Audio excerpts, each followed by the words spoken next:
masih bersama kami di Lintas Banua Sepekan. Dalam rangka mendukung swasembada pangan sesuai arahan Presiden Prabowo Subianto, Kementerian Pertanian Republik Indonesia akan melakukan cetak sawah seluas 500.000 hektar di Kalimantan Selatan.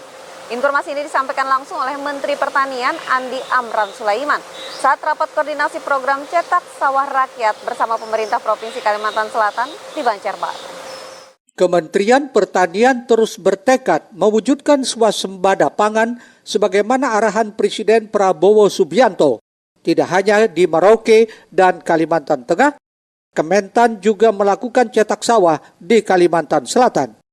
Setidaknya hal itu disampaikan langsung Menteri Pertanian Andi Amran Sulaiman saat menghadiri rapat koordinasi program cetak sawah rakyat tahun anggaran 2025 di Banjarbaru.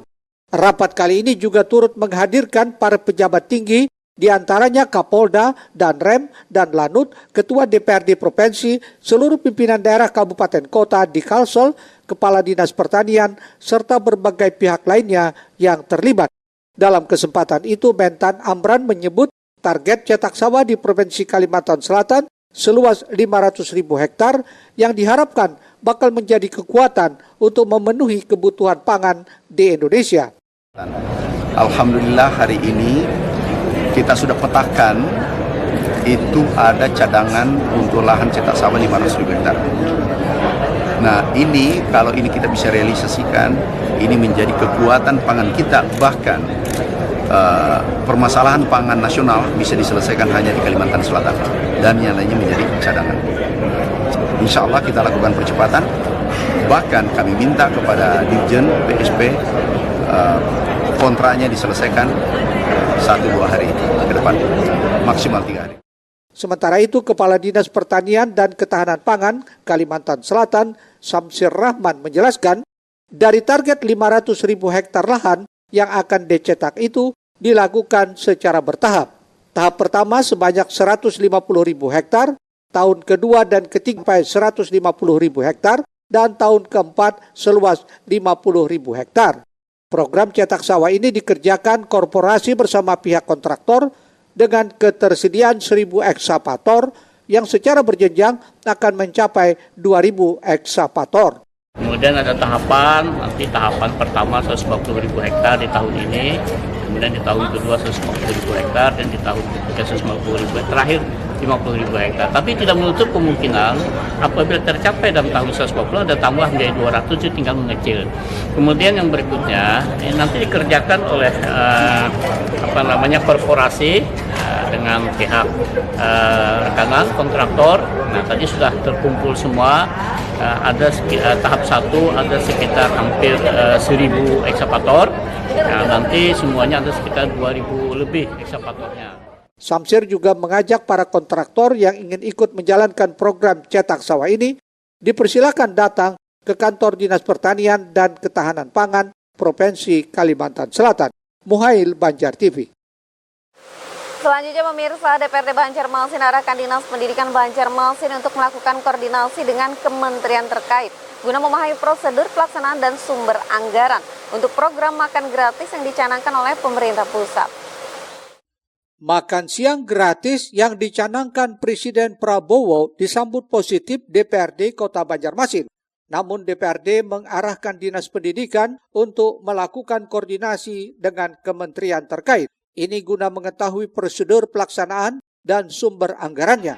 Saat ini belum ada informasi pasti mengenai sumber anggaran yang akan digunakan, apakah berasal dari APBD atau APBN. Arahan tersebut bertujuan agar Disdik mengetahui alur pelaksanaan program serta tanggung jawabnya apakah menjadi beban daerah atau langsung ditangani oleh pemerintah pusat.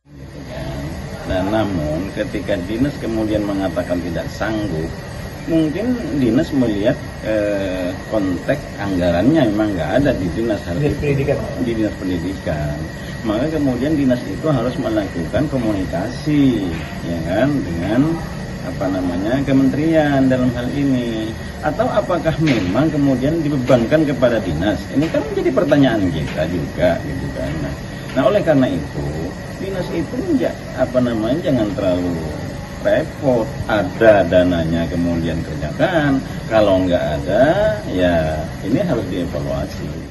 Menurut informasi yang diperoleh, program makan siang gratis ini direncanakan dimulai pada tahun 2025 dengan tahap awal mencakup 20% sekolah di seluruh Indonesia. Murtasyah, Banjar TV. Pemirsa, kita beralih ke informasi lainnya. Kepala Kantor Wilayah Kementerian Agama Kalimantan Selatan, Dr. Muhammad Tamrin, membuka ajang kreativitas Raudatul Atfal di Asrama Haji Embarkasi Banjarmasin di Banjarbaru. Ajang kreativitas itu mengalami kekosongan waktu hingga 10 tahun dan kini dimulai kembali. Untuk siang ini saya bagikan susu dan coklat untuk anak-anak. Satu orang satu dan makan siangnya senilai Rp25.000. Satu orang anak satu. Itu hadiah dari Bunda Raudatul Atfal Kalimantan Selatan. Anaknya berjumlah 130 kali 25.000 untuk makan siang gratis, dapat susu dan coklat. Karenanya kita dukung program Bapak Presiden Prabowo Subianto dan Wakil Presiden Mas Gibran Raka Buming Raka untuk anak-anak Indonesia Emas yang juga menjadi perhatian Kanwil Kementerian Agama Kalimantan Selatan. Ucapan itu disampaikan Kepala Kantor Wilayah Kementerian Agama Kalimantan Selatan, Dr. Muhammad Tamrin, saat membuka ajang kreativitas Raudatul Atfal di Asrama Haji Embarkasi Banjarmasin di Banjarbaru, Senin 5 November tadi.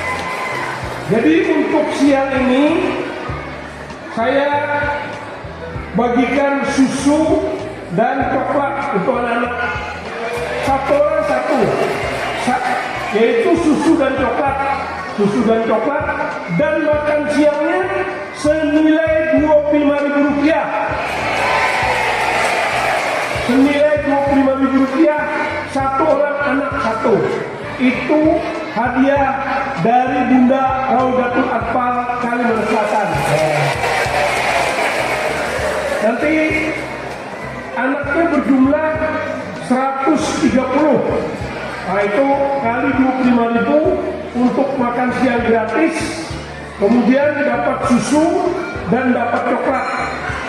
Kita dukung Bapak Jenderal Prabowo Subianto dan Mas Gibran Raka Buming Raka untuk Indonesia Emas.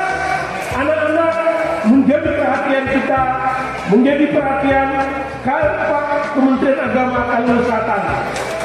Ajang kreativitas yang mengalami kekosongan waktu hingga 10 tahun itu kini dimulai kembali dengan menghadirkan masing-masing 10 anak Raudatul Atfal dari 13 kabupaten kota di Kalimantan Selatan.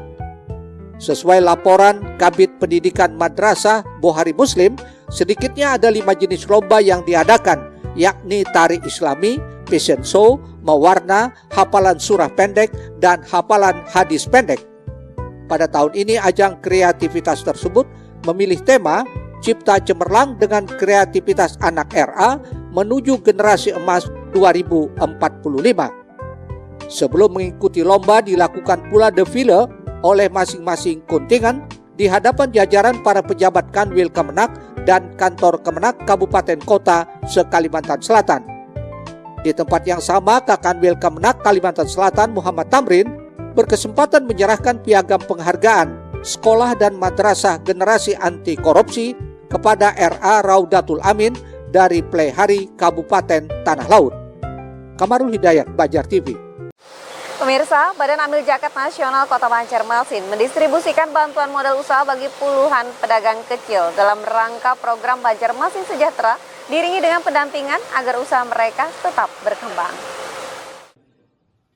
Usaha mikro kecil menengah selama ini menjadi penopang hidup bagi warga di tengah sulitnya mendapatkan pekerjaan. Banyak warga yang kesulitan ekonomi untuk memulai usahanya. Melihat kondisi itu, Basnas Banjarmasin mendistribusikan bantuan modal usaha bagi pelaku UMKM di kota ini, diserahkan di kantor Basnas di Jalan Lingkar Dalam Rabu 6 November 2024. Kepada masing-masing pelaku UMKM mendapat bantuan senilai Rp1 juta. Ini berlaku bagi mereka yang baru membuka usaha, maupun penambahan modal bagi mereka yang telah memiliki usaha dan ingin mengembangkan bisnisnya. Bahkan jika dalam proses berdagang memerlukan barang tambahan, Basnas akan melengkapinya. Di samping melakukan pembinaan dan monitoring secara berkala agar usaha yang dijalankan sebagai penopang perekonomian keluarga kian berkembang. Untuk UMKM yang pemula ini rata-rata dikasih penambahan sekitar 1 juta. 1 juta tambahan. Nanti akan berkembang, kemudian nak tambah gerobak, bertambah pulang gerobak. Yang ini kan tambahan 1.000 ini karena mendampingi modal. Syaratnya hendak berusaha, lawan sudah berusaha. Jadi umpamanya berjualan kelontongan istilah beliau tadi kan. Jual kelontongan, selaba sebuah nih. Hendak apa kami menambah sekian ditambahi. Nah, penampilan kita tambahi. Jadi kan ini atas permintaannya kalau dikabulkan. Jual buah-buahan, musiman, karena jeruk. Ini kan musim buah mangga. Di Kalayan, di muka rumah aja Bang berjualan. Terima kasih banyak atas modal usahanya. Mudah-mudahan berkah dijual. Tambah ujungan. Adapun bantuan ini didanai dari pengumpulan zakat, infak, dan sedekah atau JIS agar berdaya guna untuk meningkatkan kesejahteraan masyarakat tidak mampu. Eko Anggoro, Banjar TV. Selanjutnya kita ikuti bersama Bank Kalsel launching penggunaan kris untuk pasar terapung Banjarmasin setelah pariwara berikut ini.